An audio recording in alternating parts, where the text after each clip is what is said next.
La triste cohorte des jeunes filles sacrifiées par la barbarie ne cesse de s'allonger. Après Laure, Morane, Axel et les autres, c'est au tour de Victorine d'être fauchée dans la fleur de ses jeunes années, dans une France où règne une violence sans limite, alimentée aux sources intarissables de l'immigration et du laxisme judiciaire. Les marches blanches se succèdent, celle en mémoire de Victorine nous touche particulièrement car près de 6000 personnes se sont rassemblées pour une procession derrière la croix qui orientait la vie de cette jeune fille au sourire lumineux.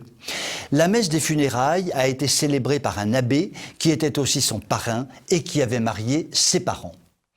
Tout le monde en est bien convaincu, il s'agit d'un meurtre atroce et non d'une mauvaise rencontre, comme on a pu le lire mensongèrement, notamment dans le monde médiatique. La racaille tue et il ne s'agit pas d'un accident, il n'y a que le monde politique et médiatique pour se satisfaire de formules creuses et de litotes qui masquent l'épouvantable réalité. Comme à son habitude, le système triche, mais personne n'est dupe. Un fait divers parmi d'autres. La mort de Victorine est surtout symptomatique de l'évolution de notre société, d'un état de fait qu'il faut intégrer et intérioriser. Comme l'ont dit et le disent tant de grands penseurs, une société qui détruit mécaniquement tous les socles et les racines sur lesquelles elle repose développe l'anarchie et la violence incontrôlée. Nous sommes bien dans cette situation. La révolution sexuelle permissive permet tout, ou favorise tout, jusqu'au meurtre le plus ignoble. Nous ne sommes donc plus à une époque idyllique où la liberté de se promener en sûreté était à peu près garantie sur l'ensemble du territoire français, sauf circonstances dramatiques, rarissimes et exceptionnelles. Nous ne sommes plus à une époque où une jeune fille pouvait circuler innocemment entre sa maison, son école, son église, sa salle de sport où elle retrouve ses amis, sans avoir peur de finir violée, étranglée, battue ou noyée. L'époque idéale où une femme pouvait sortir sans chaperon est bel et bien finie. Nous pouvons le déplorer bien sûr, mais il est surtout fondamental d'adapter nos comportements en conséquence. La mort peut être au coin de la rue. Ce n'est pas de la paranoïa, c'est du réalisme et du bon sens. Et la situation ne risque pas de s'améliorer franchement dans les années à venir. Nos enfants sont des trésors qu'il nous va falloir protéger plus que jamais. Je vous souhaite une bonne soirée et je vous dis à demain.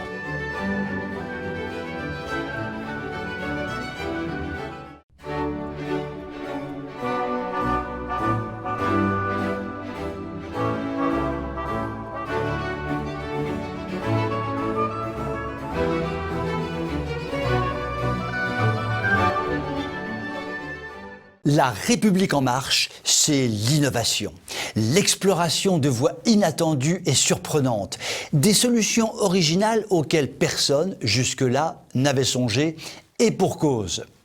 Dans le cadre de sa fameuse loi de lutte contre le séparatisme, pour ne pas dire le communautarisme, pour ne pas dire l'islamisme, pour finalement ne pas dire loi contre le séparatisme, mais plutôt loi pour la laïcité. Vous me suivez toujours? Bravo, moi j'ai du mal à me suivre. Donc, pour sa fameuse loi, Manuelus Macronus Covidus a imaginé qu'il fallait tout simplement enseigner davantage la langue arabe. Cela dans un souci d'intégration, bien sûr. Qui intègre qui? Qui désintègre qui? Je vous le demande un peu. That is the question, comme le disait souvent Churchill avant de rouler ivre-mort sous sa table.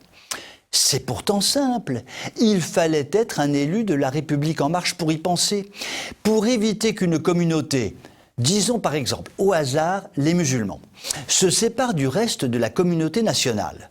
On va faire en sorte que la communauté nationale, la nôtre, la France et les Français, se mettent à apprendre la langue de la communauté aux velléités séparatistes. Vous voyez la logique du raisonnement? Non? Moi, j'ai toujours du mal à me suivre. En fait, c'est peut-être qu'il n'y a pas de logique. Imaginons un peu, il y a un siècle, ce bon gros vieux Jules Ferry qui veut lutter pour l'école de la République, une et indivisible et tout le toutime, pour mieux intégrer les Bretons et les Provençaux qui font de la résistance. Allez, hop, tout le monde se met aux Celtes et à l'Occitan. Ça pour sûr, mon beau monsieur, que ça aurait déclenché une révolution pire que celle de 1789, si cela est possible. Parlons peu, mais parlons bien, comme me le répète souvent ma chère tante Gertrude. Certains parlent du grand remplacement démographique. Bon, il paraît qu'il ne faut pas en parler, chut, c'est un terme qui fâche. En attendant, nous assistons au grand remplacement linguistique. Plus personne ne fait de latin, qui est pourtant la langue fondatrice du français. En revanche, l'enseignement de l'arabe, qui n'a rien à voir avec notre culture, est devenu une priorité pédagogique. Car l'arabe, selon Macropoléon IV, est une richesse qu'il convient de reconnaître et d'exalter. Ce sont ces termes. Ne nous avisons pas de demander que nos bambins soient sensibilisés à la langue de César et de Cicéron, c'est certainement fasciste. Mais ce n'est pas tout. Pour favoriser cette intégration, en avant, en arrière et sans dessus-dessous, comme aurait dit Raymond DeVos, Macron prévoit aussi de subventionner les études islamiques. Naturellement, si tous les étudiants de France et de Navarre se mettent à se passionner pour l'étude du Coran, cela va favoriser l'homogénéisation de la communauté nationale. Mais peut-être pas dans le sens de ce que l'on voudrait. Macron est le seul au monde à mettre vraiment en pratique l'adage « soigner le mal par le mal ». Dans le cas présent, il s'agit de donner toujours plus de moyens à l'islam pour essayer de lutter contre l'islam. Sur ce constat inquiétant, je vous souhaite une très belle soirée et je vous dis à demain.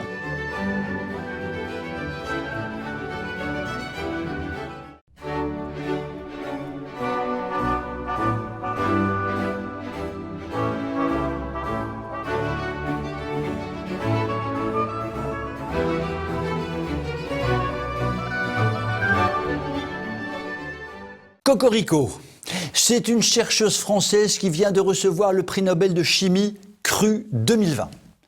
Emmanuelle Charpentier qu'elle s'appelle. Ne me demandez pas de vous expliquer en quoi consiste sa recherche, je serai bien en peine de vous l'expliquer. Il est question de génétique et de ciseaux moléculaires, mais je ne sais pas trop ce qu'ils sont censés couper, ces fameux ciseaux.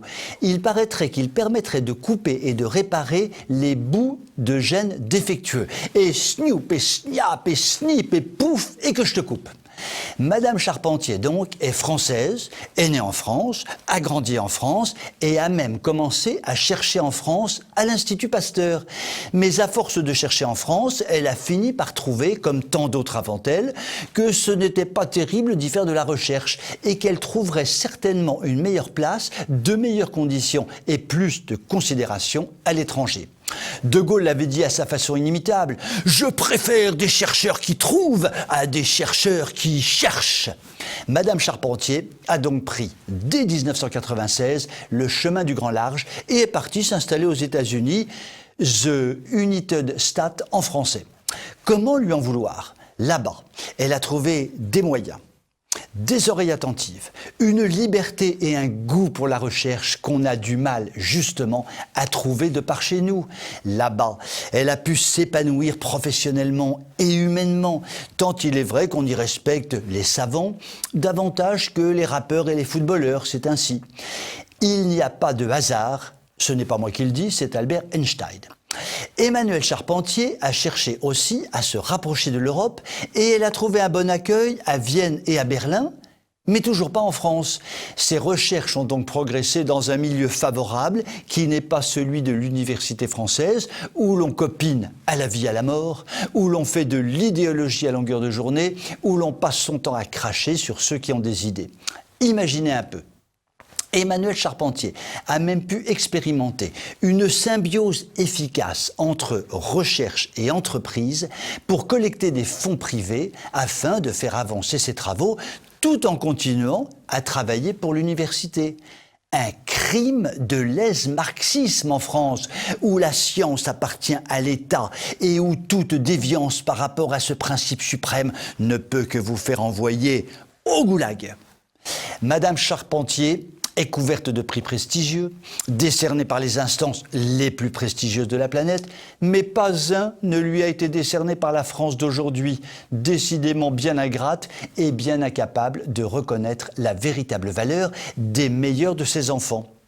En France, on n'a pas de pétrole, mais l'on n'a pas beaucoup d'idées non plus. Il est temps que ça change. Je terminerai donc, en toute logique, cette chronique par un avis de recherche.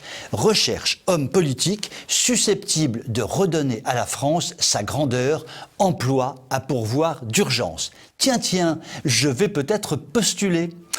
Sur cette déclaration surprenante, je vous souhaite une très belle soirée et je vous dis à demain.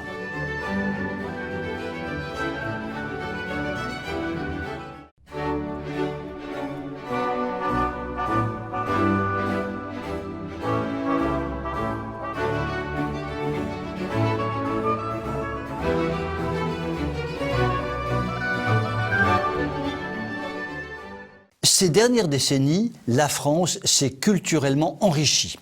L'ouverture à l'autre, l'immigration chance pour la France, nous connaissons le principe. Pourtant, curieusement, cela ne semble guère plaire à notre amie Marlène Schiappa, qui a virilement décidé de s'attaquer à la polygamie. C'est très étonnant. Ne nous a-t-on pas dit que le vivre ensemble était le summum de la démocratie ? La réalisation ultime, la félicité suprême, l'extase républicaine. Finalement, la polygamie, c'est l'apothéose du vivre ensemble. Pourquoi donc l'interdire ? Un homme avec plusieurs femmes, un homme avec plusieurs hommes, une femme avec plusieurs hommes, une femme avec plusieurs femmes, et même avec des animaux ou des arbres, c'est-il pas beau tout ça ? Ce qu'il y a de bien avec le progressisme libertaire, c'est qu'il n'y a aucune limite. Vivons ensemble et à plusieurs, car ce qui compte, c'est l'amour, n'est-ce pas ? C'est beau l'amour. C'est bien au nom de l'amour que nous avons adopté l'ineffable loi Taubira en 2013, légalisant le mariage gay. Pourquoi donc s'arrêter en si bon chemin ? Ce progrès en marche, Marlène Schiappa a pourtant décidé de le rejeter. Elle s'y attaque avec un réflexe réactionnaire pour le moins inquiétant. Et surtout plein d'amalgames. La polygamie serait un abus profitant à certains arrivants sur notre sol et permettrait, tout en piétinant les droits des femmes, de cumuler indûment allocations familiales et aides diverses et variées. Ça vraiment, c'est moche, vraiment. Soyons concrets. Monsieur, par exemple, entretient, devant la République admirative, sa première épouse. La deuxième épouse, voire la troisième ou la quatrième, soyons fous, et toutes leurs ribambelles d'enfants sont entassées dans le même HLM, mais dans des appartements voisins, dans l'appartement d'en face. Ce petit harem peut prospérer gaiement grâce à des allocations diverses et variées, aussi généreuses d'ailleurs que par exemple l'allocation parents isolés. Tout cela permet de récolter des sommes rondelettes. Nous tombons des nues, si je puis dire, lorsque je parle de femmes voilées trop habillées. Ainsi donc, des étrangers abuseraient de notre système d'aide sociale ? Morbleu ! Il fallait vraiment attendre que Marlène lève le voile, si j'ose m'exprimer ainsi, sur cette terrible réalité. Personne n'aurait pu imaginer pareille chose. Merci la Marlène, heureusement que tu existes. Il faut dire que Marlène, sur la polygamie, en connaît un rayon. Marlène Schiappa est une auteuse, à ses heures perdues. Comme nos chers téléspectateurs le savent bien, elle a composé des écrits tout à la fois pornographiques et autobiographiques sous le pseudonyme de Marie Minelli. La jeune femme y raconte par le menu ses frasques sexuelles avec plusieurs hommes, entre lesquels elle a du mal à choisir. C'est bon tout ça. Alors, Schiappa polygame ? Non ! Schiappa polyamoureuse, c'est comme ça qu'on dit dans la presse de gauche. Le polyamour, c'est comme la polygamie, mais sans les allocs. En couple avec Pierre et en même temps avec Jacques, amoureuse de Paul et en même temps des autres. Nous pouvons remercier Marlène de cette conscience professionnelle. Aucun ministre du gouvernement Macron n'a poussé aussi loin le souci du « en même temps ». Sur ce constat réjouissant, je vous souhaite une très belle soirée et je vous dis à demain.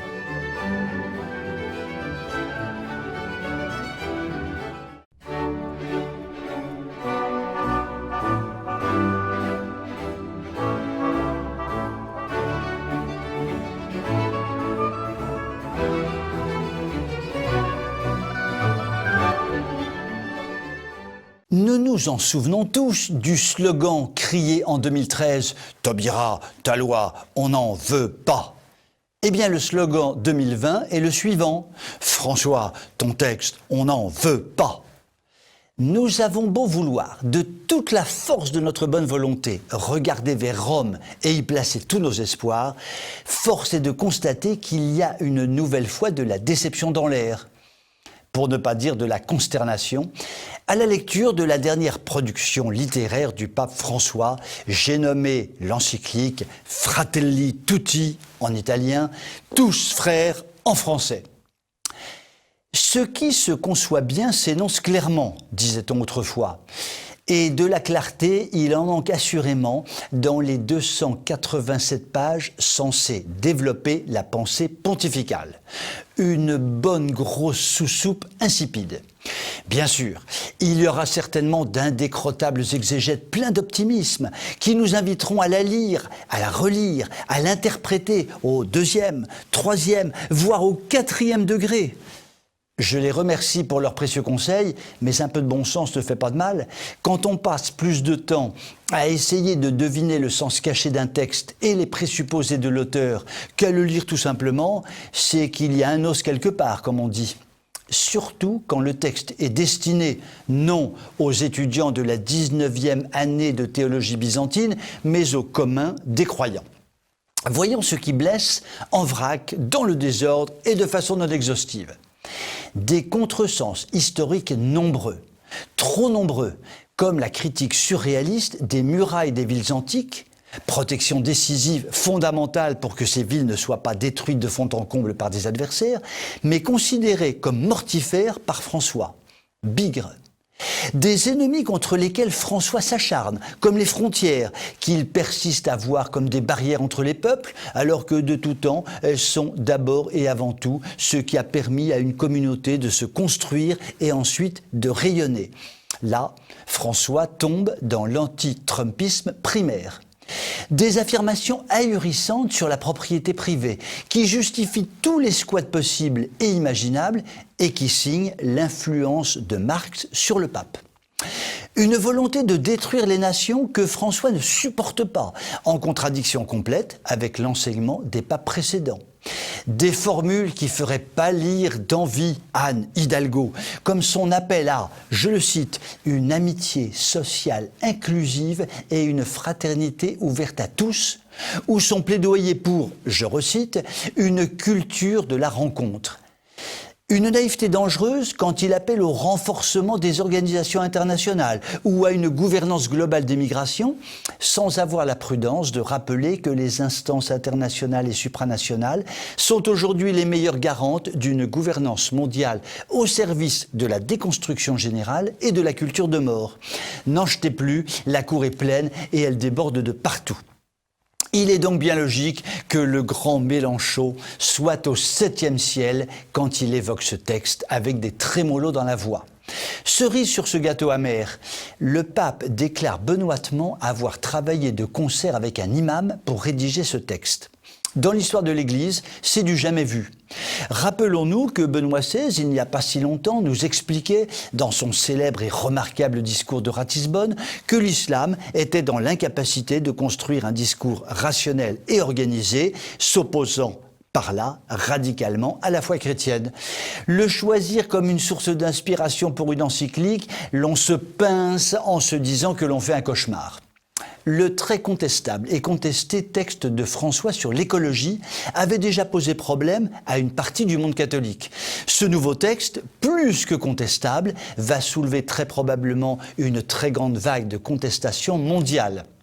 François, qui développe avec acharnement des idées que l'on est en droit de trouver aberrantes, restera-t-il dans l'histoire comme le plus grand diviseur du monde catholique et comme un allié objectif des déconstructeurs mondiaux? Sur ce questionnement angoissant, je vous souhaite un très bon week-end et je vous dis à la semaine prochaine.